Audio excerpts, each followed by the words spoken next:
இந்த மாந்திரீகத்தில் இப்போ செய்து காட்டிருக்க இப்போ போட்டிருக்கிற இந்த உருவம் வந்து கேட்டிங்கன்னா காட்டேரி. காட்டேரியினுடைய காட்டேரி ஏவல் செய்கிறது எப்படி, காட்டேரியை வந்து எப்படி ஏவி விட்டு அவங்க குடும்பத்தில் வந்து பிரச்சனைகளை உருவாக்குறாங்கன்றதை பற்றி நம்ம தெளிவாக பார்க்கலாம்.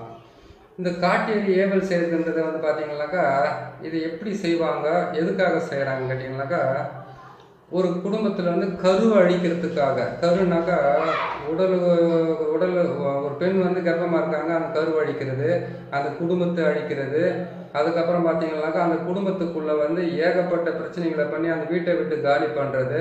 அதுக்கப்புறம் பார்த்தீங்கன்னாக்கா ஒரு மனுஷனை வந்து நிலை கொலைய வச்சு அவங்கள வந்து வாழ்க்கையில் வந்து எல்லா விதமான சுகபோகத்தையும் சொந்த பந்தங்களையும் இழக்க வச்சு தனி மரமாக ஆக்கக்கூடிய மிகப்பெரிய சக்தி வந்து இந்த காட்டேரியினுடைய ஏவல்லேருந்து செய்ய முடிப்பாங்க. சரிங்களா? அதான் கேட்டீங்கன்னாக்கா உதிர காட்டேரி இருக்குது, உதிர காய்கறி போட்டுருக்கோம், உக்கர காட்டேரி இருக்குது. காட்டேரிகளை பொறுத்த வரைக்கும் ஏகப்பட்ட விஷயம் அடங்கி இருக்குது. இந்த இந்த இந்த காட்டேரியை வந்து யார் செய்கிறாங்க, எதுக்காக செய்கிறாங்க கேட்டீங்கன்னாக்கா தன்னுடைய குலதெய்வத்தை வச்சு மாந்திரிகத்தை பண்ணிடுவாங்க. இது மாதிரி பண்ணுறதால நிறைய வழிகளும் விஷயம் அடங்கி இருக்குது. அதில் இந்த காட்டேரியை வந்து எப்படி செய்வாங்க, எதுக்காக செய்கிறாங்கன்னு கேட்டிங்கன்னாக்கா இது செய்கிறது வந்து ஈஸி, எடுத்துன்னு போயிட்டு பிரயோகம் பண்ணுறது கொஞ்சம் கஷ்டமான விஷயம். காட்டேரியை பற்றி நீங்கள் காட்டேரி வந்து விஷயத்தில் வந்து ஏதாச்சும் வந்து பயங்கரமாக இருந்தால் போடுன்னு கேட்டுக்கோங்க, பயங்கரமானது தான். இது வந்து செய்கிறது வந்து பார்த்தீங்கன்னாக்கா நம்மக்கிட்டே இருக்கிற பொருளை வச்சு நம்ம செய்து முடிச்சிடலாம். ஆனால் அதை அவங்ககிட்ட பிரயோகம் பண்ணுறது தான் கொஞ்சம் கஷ்டமான விஷயமா இருக்கும். ஏன்னு கேட்டிங்கன்னாக்கா காட்டேரி வந்து கேட்டிங்கன்னாக்கா நீங்கள் அவங்களுடைய வீடு ஏறி போய் செஞ்சால் தான் அந்த காட்டேரியினுடைய வேலையை வந்து பலிதமாகும். அவங்க வீடு ஏறி போய் செய்யணும்னு கேட்டிங்கன்னாக்கா அதான் சொல்லுவாங்களே, பகையாளி குடும்பத்தை வந்து உறவாடி கெடுன்னு சொல்கிறாங்க இல்லையா, அந்த மாதிரி உறவாடி கெடுக்கிற ஒரு வேலை தான் இந்த வேலை. இந்த காட்டேரிக்கு வந்து ஏன் இந்த உருவத்தை போட்டிருக்கோம், இந்த உருவத்து நாள் தோறும் நம்ம போகிறதுனால நம்மளுக்கு வந்து என்ன நன்மை கிடைக்க போகுது அப்படின்னு கேட்டிங்கன்னாக்கா இதுக்கு சுத்தமான பூஜையெல்லாம் கிடையாது, அசுத்தமான பூஜை தான், ரொம்ப கலிஜான வேலை தான், ரொம்ப கெட்ட வேலை தான், ரொம்ப கேடுகட்ட வேலை தான். ஆனால் செய்கிறது வந்து நீங்கள் இது செஞ்சு பிரயோகம் பண்ணுறது வந்து ஈஸி, செய்கிறது ஈஸி, பிரயோகம் பண்ணுறது கொஞ்சம் அவங்க வீட்டுக்கிட்ட போயிட்டு நீங்கள் செய்ய வேண்டிய விஷயமா இருக்கும். சரிங்களா?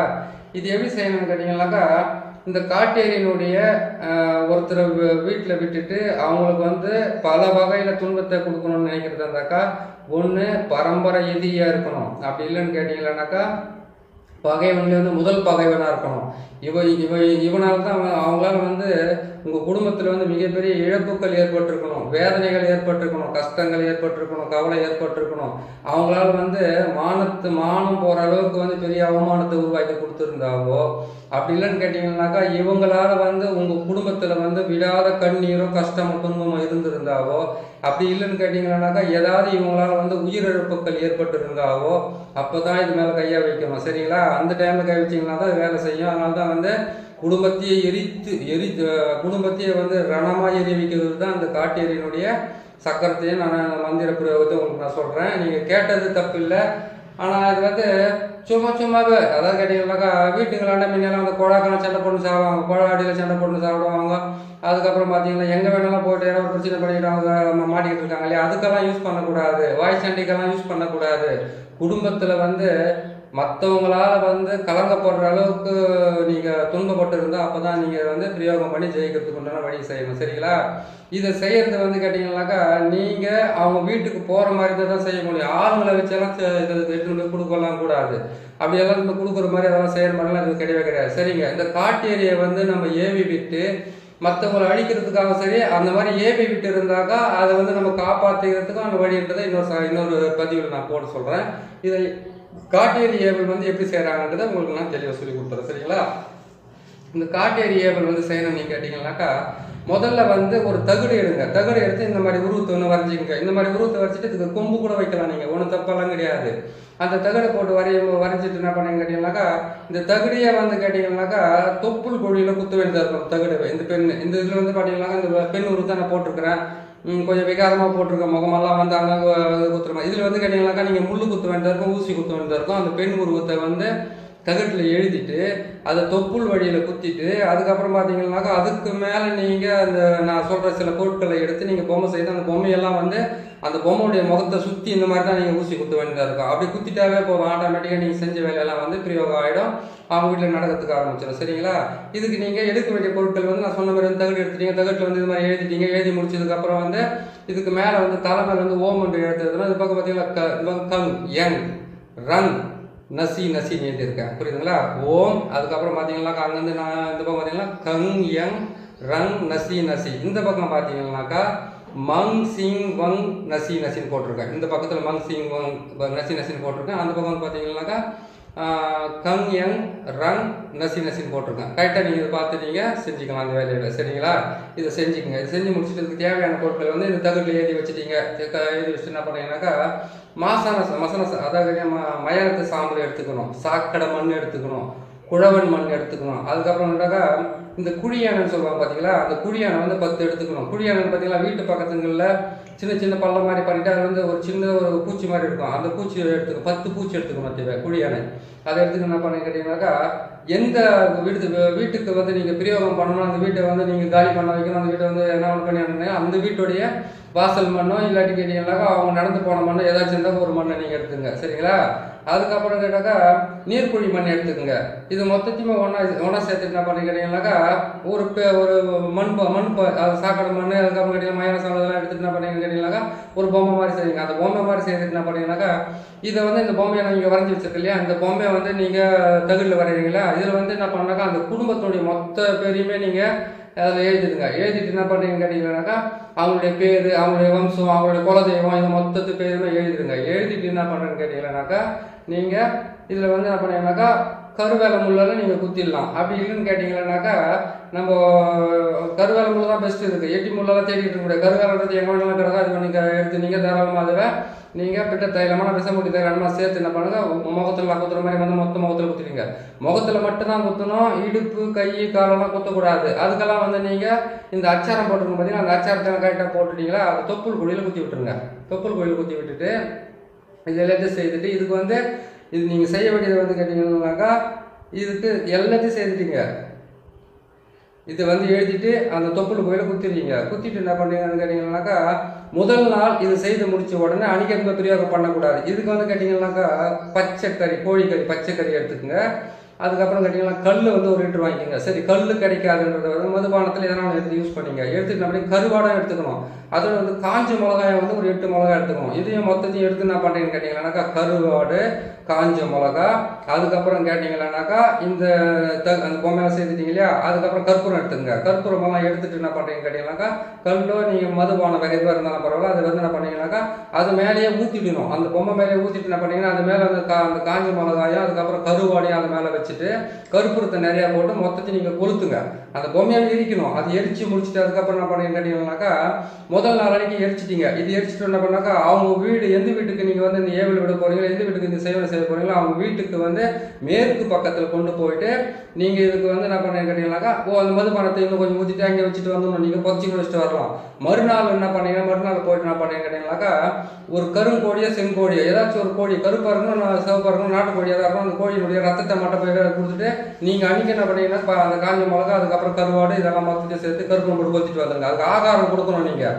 அதுக்கப்புறம் 3ஆவது நாள் என்ன பண்ணீங்கன்னாக்கா கிழக்கு பக்கத்தில் மேற்கு பக்கம் வந்தீங்களா, மேற்கு பக்கத்தில் என்ன பண்ணுங்க வடக்கு பக்கம் போகிறீங்க. வடக்கு பக்கம் போகும்போது வந்து அன்றைக்கி என்ன பண்ணணும் கேட்டிங்கன்னா பச்சை முட்டை இருக்குது பார்த்தீங்களா, அந்த பச்சை முட்டையை வந்து மேலே வந்து ஹோல்ஸ் மாதிரி போட்டுருங்க. ஹோல்ஸ் மாதிரி போட்டுட்டு என்ன பண்ணீங்கன்னு கேட்டிங்கன்னாக்கா அந்த ஹோல்ஸுக்குள்ளே என்ன பண்ணீங்கன்னு கேட்டிங்கன்னாக்கா கொஞ்சமாக அந்த வெண்கரு இருக்குது பார்த்தீங்களா, வெண்கரு வச்சு அந்த பொம்மை மேலே அப்படியே மேலே பூசி விட்டுருங்க. அது வந்து நாட்டுக்கோழி முட்டையாக இருந்தால் ரொம்ப நல்லாயிருக்கும். நீங்கள் வந்து வேறு கோழி முட்டை வாங்காதீங்க. அது என்ன பண்ணி செய்து வச்சுட்டிங்களா, செய்துட்டு என்ன பண்ணிங்கன்னா அன்றைக்கி வந்து நீங்கள் மிளகாவோ அந்த கற்பூரமோ போட்டு எரிக்க வேண்டியது கிடையாது. அந்த பச்சை முட்டை மட்டும் கருவு போட்டுருங்க. 4ஆவது நாளைக்கு என்ன பண்ணீங்கன்னு கேட்டிங்கன்னாக்கா இந்த 3 பொருள் முதல்ல வச்சிங்க பார்த்தீங்களா, கருவாடு அதுக்கப்புறம் மதுபானம் இதெல்லாம் வச்சிங்களா, அது வச்சிங்க. மறுநாள் வந்து கருவாடு செஞ்சீங்க, அதுக்கப்புறம் வந்து கோழியை செஞ்சீங்க, அதுக்கப்புறம் பச்சை முட்டை செஞ்சீங்களா, இது மொத்தத்தையும் ஒன்றா சேர்ந்த மாதிரி வாங்கிக்கோங்க. வாங்கி எடுத்துகிட்டு போய் என்ன பண்ணுறீங்கன்னு கேட்டிங்கன்னாக்கா கரெக்டாக அதுக்கு தேவையான வேலையெல்லாம் செய்துட்டு அந்த தகுடு அந்த மண்ணை மட்டும் என்ன பண்ணிங்கன்னா மொத்தம் 3 நாளாக நீங்கள் 4 நாளாக எரிச்சு முடிச்ச உடனே அது வந்து மண்ணாக இருக்காது. முதல் சாக்கடை மண்ணெலாம் சேர்ந்து என்ன பண்ணாங்க அப்படியே வந்து ஒரு மாதிரியாக வந்து இது மாதிரி ஆகிடும், ஒரு உதிரி மண் மாதிரி ஆகிடும்.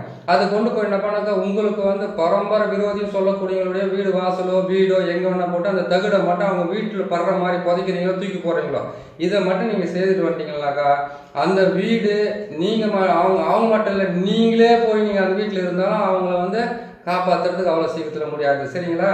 இதுக்கு உண்டான மந்திரத்தை வந்து மூலம் அதுக்கு வந்து கேட்டீங்கன்னாக்கா அதுக்கு பீஜத்தை மேலே போட்டிருக்கிறேன். மூல மந்திரத்தை சொல்கிறேன்னு கேட்டுங்க. கொஞ்சம் ஸ்லோவாக சொல்லியிருக்கிறீங்க. நேற்று கொஞ்சம் ஸ்லோவாக தான் சொன்னேன். அதிகமாக சொல்லிட்டாரு சார், இன்னும் கொஞ்சம் ஸ்லோவாக சொல்ல முடியுங்க. நான் இன்னும் ஸ்லோவாக எனக்கு சொல்கிறதுக்கு எப்படி தான் சொல்ல போகிறோம், நான் சொல்லிடுறேன், நீங்கள் கேட்டுங்க. சரிங்களா? ஓம் காட்டேரி, உதிர காட்டேரி, பிணந்தின்னும் காட்டேரி, கருவழிக்கும் காட்டேரி, மூலமண்டீஸ்வரி, முழுவேந்த காட்டேரி, எதிர்த்து நீ பேசடி, கொடிய ரத்தம் குடிப்பவளே, உதிரத்தை உண்ணும் மகா காட்டேரி, உன்னுடைய தாகத்துக்காக என்னுடைய ஆகாரத்தை கொடுத்தேன், அந்த ஆகாரத்தை கொடுத்தேன். எதிரியின் வம்சத்தை கருவரு உச்சியை பிளந்து உதிரத்தை குடி, கை காலை முறித்து கஷ்டப்படுத்து, வங் சிங் சிங் சிங் சிங், இன்னான் மகள் இன்னாலை மசி நசி நமசிவாயா. இதுதான் மந்திரம். இதோட நல்லா வந்து ஸ்லோவாக சொல்ல முடியாது. இந்த மந்திரத்தை கைட்டாக பார்த்து நீங்கள் பிரயோகம் பண்ணீங்கன்னாக்கா விரோதின்னு சொல்லக்கூடிய வம்சமே வந்து இல்லாத அளவுக்கு போகும். பார்த்து செய்யுங்க. ஏன்னு கேட்டீங்கன்னாக்கா நான் நிறைய முறை உங்களுக்கு சொல்கிறது தான், எதிரியாக இருந்தாலும் விரோதியாக இருந்தாலும் வாழ்ந்தால் கூட போய்ட்டு விட்டுடலாம், நம்ம அடிக்கணும்னு. அது உங்களுடைய மன கஷ்டம் எவ்வளோ இருந்தாலும் இது கேட்டிருப்பீங்க. அது என்னால் புரிஞ்சிக்க முடியுது. நீங்கள் பார்த்து இது கரெக்டாக செய்து கொடுத்தீங்கன்னா உங்களுக்கு நல்லபடியாக நடக்கிறதுக்கு ஆரம்பிக்கும். சரிங்களா? ஏன்னு கேட்டாக்கா உதிரத்தை நீங்கள் பலியாக கொடுக்குறீங்க. அதே மாதிரி அவங்க வீட்டில் வந்து உதிர சிதறவுகள் அதிகமாக ஏற்படும். அவங்க குடும்பத்தில் வந்து எல்லாம் துன்பங்கள் அதிகமாக ஏற்பட்டு ஒருத்தர் வெட்டிக்கிட்டு ஓரளவுக்கு வந்து பிரச்சனைங்க வரும். இதை பார்த்து செய்து கொடுங்க. ஏன்னு கேட்டிங்கன்னாக்கா செய்து கொடுக்குறதெல்லாம் வந்து கெட்டதே தான் நிறைய கேட்குறாங்க. அப்படின்னு கேட்டிங்கன்னாக்கா யாரோ ஒருத்தர் கேட்குறாரு, நான் இந்த மாதிரி வந்து சீக்கிரமாக ஒரு பொண்ணை வசியம் பண்ணிக்கிறதுக்கான வழி இருந்தால் கொடுங்கன்னு கேட்குறாங்க. யார் வீட்டு பொண்ணவே யார் சீக்கிரமாக வசியம் பண்ணிட முடியும்? நல்லா கேட்டுங்க. ஒரு பொண்ணவே காதலிச்சு வாழ்நாள் முழுக்க வந்து துணையாக தேடி போகிறவங்களும் உண்டு. அவங்கள வந்து எச்சனை மாதிரி யூஸ் பண்ணிட்டு தூக்கி போடுறவங்களும் நிறைய பேர் உண்டு இந்த உலகத்தில். யார் வீட்டு பொண்ணவே யார் சீக்கிரமாக வசியம் பண்ணிடுறது, யார் வீட்டு பையனை வந்து யார் சீக்கிரமாக வசியம் பண்ணிடுறது, அதை வந்து நீங்களே போய் உணரணும். ஏன்னு கேட்டிங்கன்னாக்கா வாய் இருக்குதுன்றதுக்கோசரம் மந்திரவாதிகிட்ட எதனா ஒன்று கேட்டணும்னு கிடையாது. அதாவது நான் என்ன சொல்கிறேன்னு கேட்டிங்கன்னாக்கா தாய் காதல்ன்றது என்ன தெரியுங்களா? அப்பா அம்மாவை காதலிக்கிறது, அண்ணன் தம்பி காதலிக்கிறது, அக்கா தங்கச்சிகளை காதலிக்கிறது, அதுக்கப்புறம் நம்ம நம்பனவங்களை காதலிக்கிறது வந்து பேர் வந்து கேட்டிங்கன்னாக்கா பாசம். ஒரு பெண்ணு மேலே வர்றது பேர் காதல் மோகம்னு சொல்லுவாங்க. ஒரு ஆண் மேலே வர்றது காதல் மோகம்னு சொல்கிறாங்க. இல்லைன்னு சொல்லலை. அப்பா அம்மாவை ஏமாற்றி, அண்ணன் தம்பிகளை ஏமாற்றி, அக்கா தங்கச்சிகளை ஏமாற்றி, கூட இருக்கிற நண்பன்களை ஏமாற்றி, இத்தனை பேரை ஏமாற்றி பண்ணுற பேர் காதல். அது பேர் காதல் கிடையாது. ஏன்னு கேட்டாக்கா இத்தனை பேரை ஏமாற்றும் போது நீ ஏமாந்து தான் போவ, நீ நல்லாவா இருக்க முடியாது. உண்மையான காதல் உண்மை காதல் யாரை பெற்ற தாய் தப்புன்னு தெரிஞ்ச மாதிரி காதலிக்கிறீங்களா? இல்லை, தப்பாக நீங்கள் பண்ணிடுறீங்க, அது கேட்டுக்கிறீங்க. இத்தனை பேரை நீங்கள் ஏமாற்றிட்டு உங்களுக்கு வந்து இருக்கிறது காதலானாக்கா அது காதலாக இருக்காது. தேவைப்பட்டால் அதோட கால்ராவை வேணா இருக்கும். நீங்கள் என்ன பண்ணீங்க, அது கால்ராவை போயிட்டு யாராவது ஒரு நல்ல டாக்டர் செக் பண்ணுங்க, நல்லா கேளுங்க. வாழ்க்கைக்கு வந்து ஒரு துணை தேவை. அது என்ன துணையாக வேணும்? வாழ்நாள் முழுக்க வரக்கூடிய துணை. 10 வருஷம் 12 வருஷம் அப்பா அம்மா கூட இருக்கிறாங்க, 16 வருஷம் 18 வருஷம் வரைக்கும் ஃப்ரெண்டு அண்ணன் தம்பிங்கெல்லாம் கூட இருக்கிறாங்க.